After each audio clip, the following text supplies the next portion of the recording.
Charlize Theron. This is a good starter for today. It's always like something must be wrong with her. She can't keep a man. She must be a real bitch. What a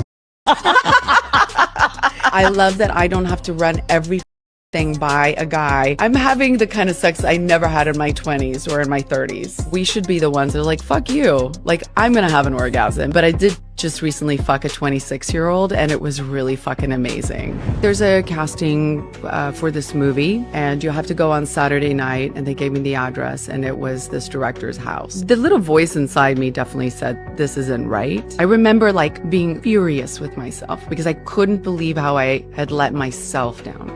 Like, I was like, what the fuck? Who the fuck are you? Why the fuck would you allow that? Until you are in this fucking environment, don't tell me how you're gonna behave. Sorry, I had to put myself in there because again, you have to be in the actual video. Otherwise, they're going to give you shit. That's Charlize Theron, 49 years old, by the way, and no kids. Oh, who'd have thought? I think she has no kid. I don't look that up. Find out for me if she has kids. I don't think she is. I think she's just single.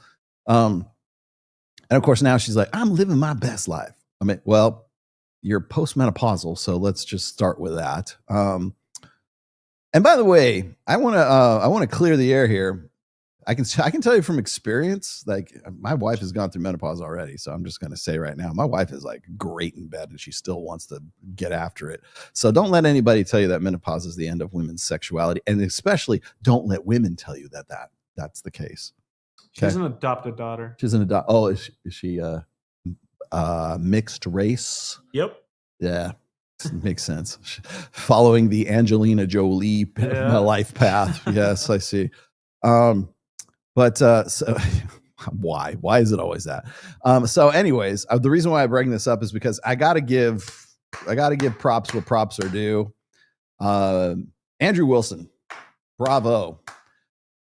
He was just on Piers Morgan, who, by the way, I'll explain to you the Piers Morgan situation afterwards. Was on Piers Morgan. I think he was on there with Jedediah Bila. Also, bravo. Jedediah was on there as well, schooling the feminists. And so you had Andrew Wilson, you had Jedediah Bila, and you had two nameless feminists who nobody knows. Okay. And Piers Morgan, of course, looking for the big clicks on this one. And he got them for sure, because Andrew Wilson was on point. One of the things she says, of course, is like, oh, I'll just say it. I'm quoting Charlize Theron. I fucked this 26-year-old guy. Man, it was great. It was some of the best sex of my life. I'm like, yeah, I'm sure it was, because like now you're 49, single, well, with a mixed race adopted kid. And I'm fascinated because whenever a guy like, I don't know, Mike Sartain says, you know, I'm dating a 22-year-old girl and she's my girlfriend, people lose their fucking shit. People lose their minds. Like, oh, that's robbing no, that's not. That, you know what that is? That is pedofilea. You know what I mean? That's they to the point where it's becoming a crime for a guy who's 47 to get with a 22-year-old. But now Charlize Theron at 49 years old can get with a 26-year-old and go, man, it was great sex. Boy, he was awesome. Imagine Mike Sartain, 47 years old, saying, man, I just banged this 26-year-old chick. It's just fucking great. You'd be demonetized, canceled. You'd be dead in the water, man. This is what I'm talking about. You want to know why Brolo gets all upset about like double standards and there's separate standards of justice for women and for men? Here's another great example of it. Oh, what about double standards? Yeah. What's funny is like women think they own the term double standards. There are far more double standards for men than there are for women. But the only one we ever want to think about is, well, you know, a man who bangs a lot of girls, he's a player and a stud. No, they call him a man whore today, but I digress. But if a woman has a lot of sex, then she's a whore. Like that's the only definition of double standard. And then when you bring up something that is sort of like leans in the direction of men, then you're complaining. And men are never allowed to complain.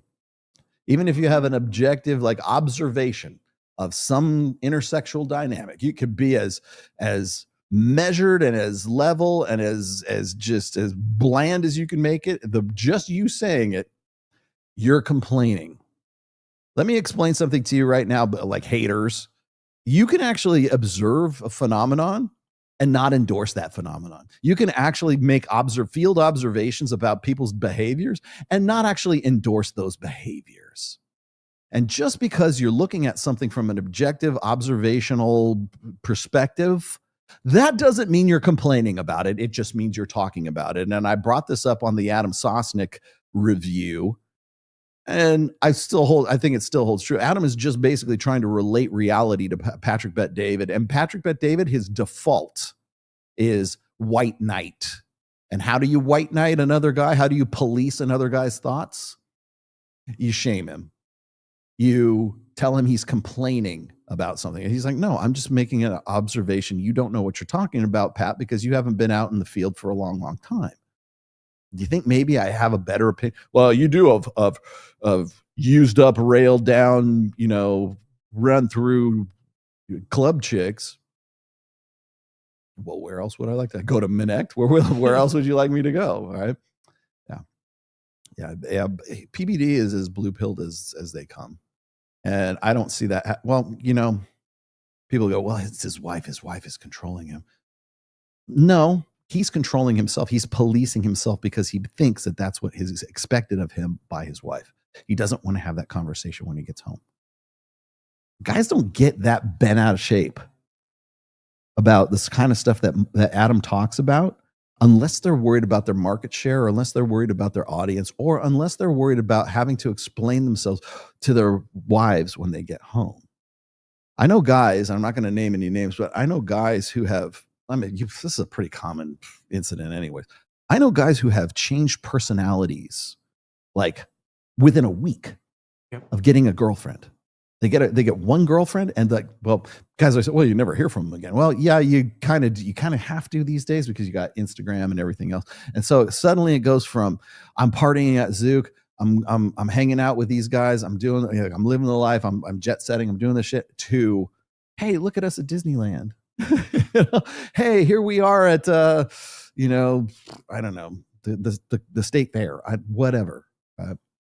And so it suddenly goes from guy who is just happy-go-lucky guy to, well, I gotta take some responsibility for myself now. Now you do. Like, you didn't do it when you were like free to do whatever you wanted to and take responsibility for yourself, but now you do. What changed? You know what I'm talking about. Like when a girl gets a boyfriend and she still talks to her girlfriends. She still has those connections. For guys, that's when guys start policing not only their own kind of thoughts, but the thoughts of other guys. So you got a guy who might be like Adam Sosnick, and then suddenly he gets a girlfriend, or he gets married or whatever, and starts like just not disrespecting his friends, but just not communicating with them, because he knows that's, well, I'm growing up, I gotta do what I gotta do, kind of thing. And it's like, no. Like, don't diss your boys just because you got a girlfriend. Very few guys will do that. Very few guys, because most guys are 80%ers, and when they get a girlfriend, like, they can't believe their luck, and so they don't want to fuck anything up. And that starts with hanging out with the guys who are your friends, who are your bros for a very long time, and so you end up disrespecting your bros just by like ghosting them because you think that that's what she wants. Well, I got to be a good dad now. I got to take on some. And like, the funny thing is the transformation happens like in a half an hour. It's just, it's unbelievable. It's like, can I talk to Ray instead of this Ray? Like, where is my friend? Yeah, it's and because they're policing themselves. And that's, I can tell. I've gotten to the point right now where I've dealt with this enough, and I've written enough about this, and I've been involved in like red pill conversations. I've been involved in like helping guys out for long enough to, like, if I'm listening to a dude and I listen to his choices of words, and it's combined with an attitude, like, you can tell when a guy is white knighting, but he's not quite white knighting. He's just like, he's white knighting himself. He's like policing his own words He's on the cusp. because he doesn't want any woman with an earshot to go, oh, this guy's he's a misogynist. Why are you with the misogynist? Yeah, he doesn't want any of her girlfriends to like think anything less of him. So now he goes from like freewheeling red pill dude to, I got to be responsible. Got a kid on the way. You know, I knocked her up. Like, okay, just film. Let me know when the wedding is, and then I'll give you the rational mail, and I'll be out of your life.